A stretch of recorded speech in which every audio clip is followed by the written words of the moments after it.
for at least 5 or 6 laws, goals that, I've been asleep. I'm so glad that you're doing the research, but I'm shocked what they want to do in 2025. So we're going to get to each of them. So the Vatican's theme for this year is political love. So they're bringing the religious political system of Babylon and to bring in the political side, and they're bringing them together. So you have a merging of the politics behind this thing and the religious system behind this thing, they're merging as one. Just so what you're going to get out of it is a revival of the Holy Roman Empire.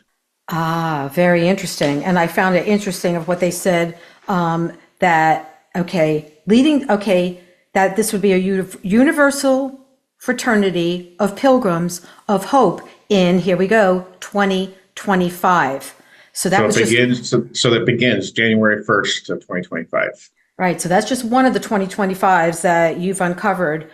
Pope Francis has declared 2025 to be a gift of grace, unmerited favor, as he seeks to help the world that has been harmed from the pandemic and the ongoing wars to arrive at a rebirth of which we all feel the urgency. So they want something to come about beginning January 1st of next year.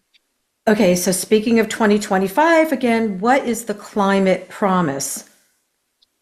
So the UN chief calls for all hands on deck at the Climate Promise 2025 to accelerate efforts from local to international efforts to take more ambitious steps to ensure the global temperature does not heat up beyond 1.5 degrees Celsius. And so this is the UN Development Plan's Climate Promise has already worked with 128 countries. And Mr. Guterres, Antonio, says the need is urgent. And this March was the planet's hottest month on record. What we are seeing is just a preview of the disaster that awaits us unless we limit the long-term rise in global temperature to 1.5. So this is what Antonio Guterres is saying. And they're saying this is still possible, but the time limit is not for long. So there's not much time left. All countries must play in their part. So they won't incorporate everyone. And he states that we need concrete steps to get finance flowing and enable a surge in climate ambition. And he said the G20 must lead the way by submitting a robust, ambitious, comprehensive new national climate plans well ahead of COP30, as well as 2025. So we have a big transition coming between the Pact of the Future this year and COP30 of 2025.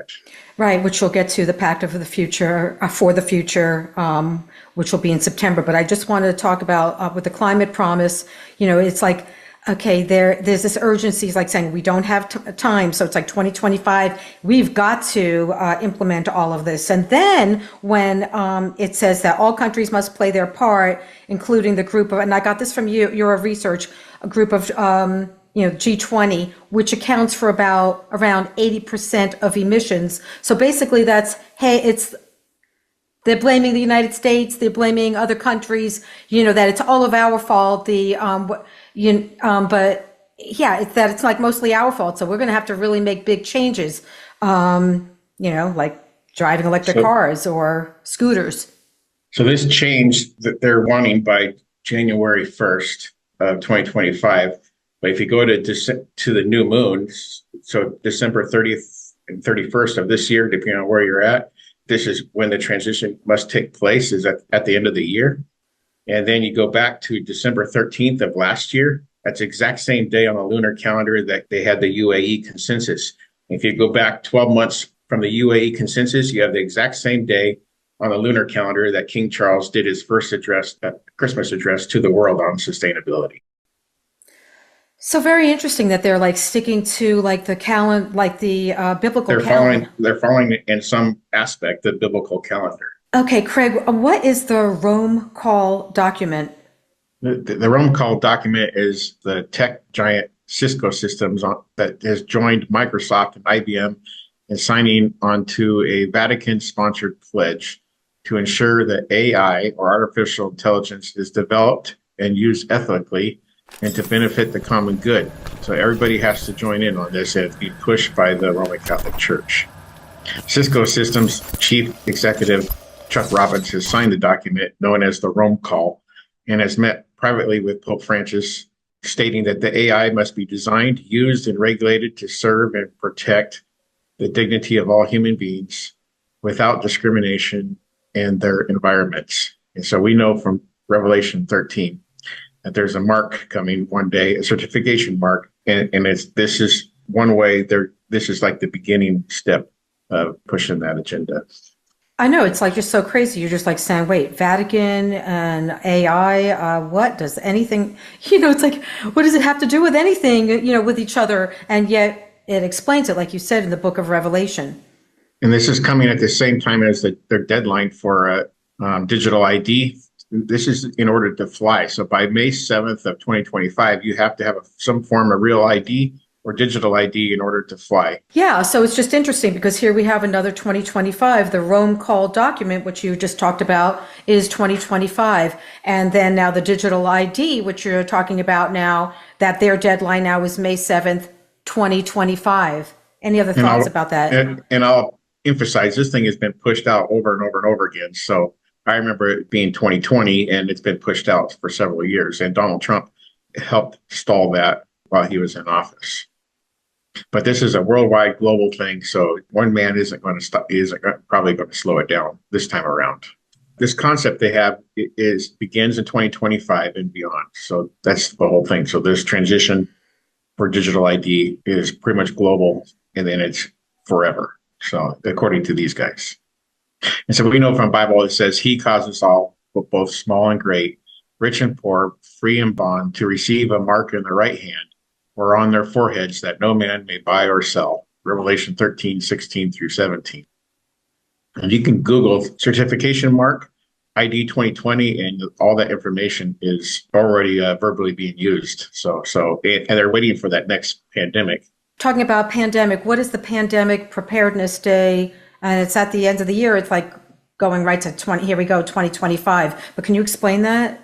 That's scheduled for December 27th of this year, and the UN has a day designated to prepare for the next pandemic. So that's huge, because we know, based on history, that most of these pandemics come with winter. And so that would be something very interesting to watch. I mean, that includes everything in the past 100 years. You don't get a flu in the middle of the summer, you get a flu in the winter.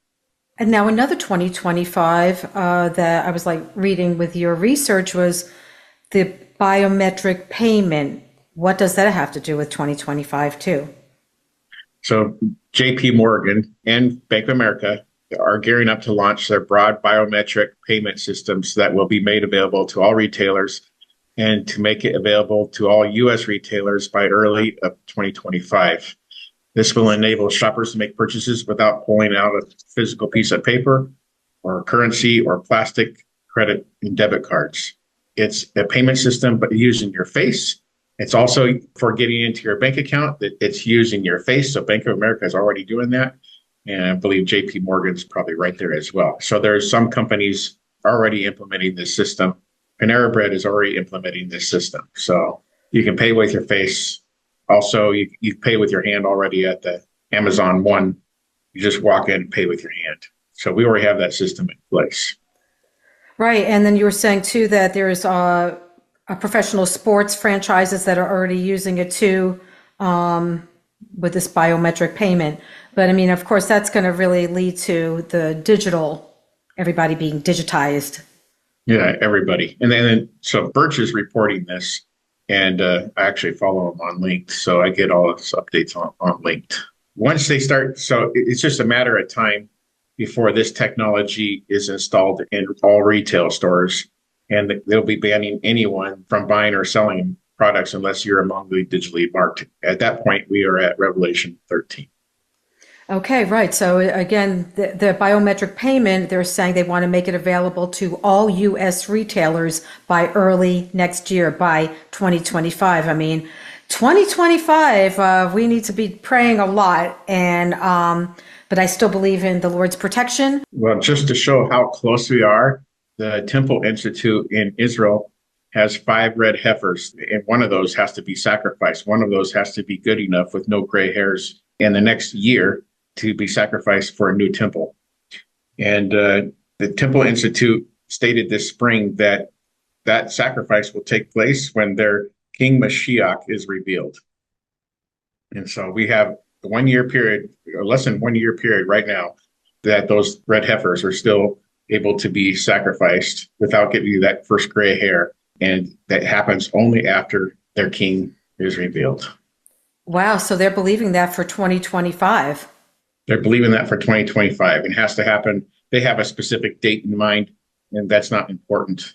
It'd be the same day as it was done in the Old Testament. So what we'll see after this event, sometime after this event, is there's a 7-year peace agreement or confirming of agreement between Israel and multiple nations. And that could be CEOs and corporations as well. That fulfills Daniel 9:27 and Revelation 17:12. We'll see a world government forming in front of us, but that world government takes hold at the beginning of the tribulation, Revelation 13:3, Revelation 17:12 through 13. Russia and Iran will invade Israel. That's sometime believed to be sometime in the beginning of the tribulation. There'll be severe inflation. So right now everything is double priced. So we're paying double for food, double for rent, double for your car, double for gas. But in Revelation 6:5 through 6, it describes something so severe that your day's wages, all you can afford is a meal at the end of the day. We see the mark of the beast, and we discussed that, where we have a certification mark that we see forming right in front of us. There'll be millions of Christian martyrs, Revelation 6:9, Revelation 7:13 through 17. There's a total loss of freedom once this begins. That's Revelation 13:16 through 18. And there'll be billions of humans die, Revelation 6:8, that's opening of the seals. And Revelation 9:18, so a huge amount of population reduction begins during the tribulation. In fact, the Antichrist will be called death. So when he went at the midpoint of the tribulation, what comes with him is massive death.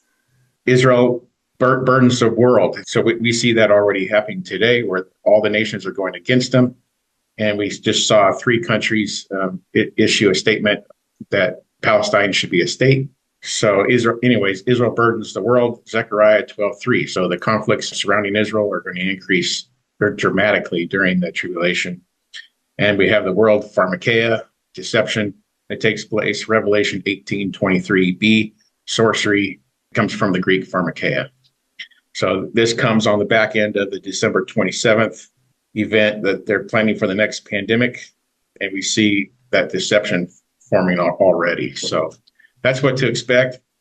I believe in a pre-trib rapture. Some people don't, but either way, you need to trust God. So. Well, right. And whether it's like pre-trib or post-trib, which, every different people start. If it's pre-trib, we want to be ready. We want to be ready whenever it is. But what I find, scary is if some people just go, well, it's not going to happen for a while, so I could just, kind of. No, we want to be ready now. Now, Craig, how can people? You need to be ready. You always need to be ready. And you're ready by believing in Jesus Christ and his finished work on the cross. You can't add works to your salvation. It's simple belief. Right, so but that belief actually changes you. That belief will bring about lots of change in you from day one. In fact, my grandfather was a farmer, and he had every curse word that came out of him all day long. And while on a tractor, there was a pastor that came to him while he was farming and led him to the Lord. And that from that day forward, the vocabulary from him changed. And his cows, he told us that his cows did not understand him the next day. So because his language had changed, so they weren't following his command because all that vocabulary was taken away from him. So that's how salvation can change a person.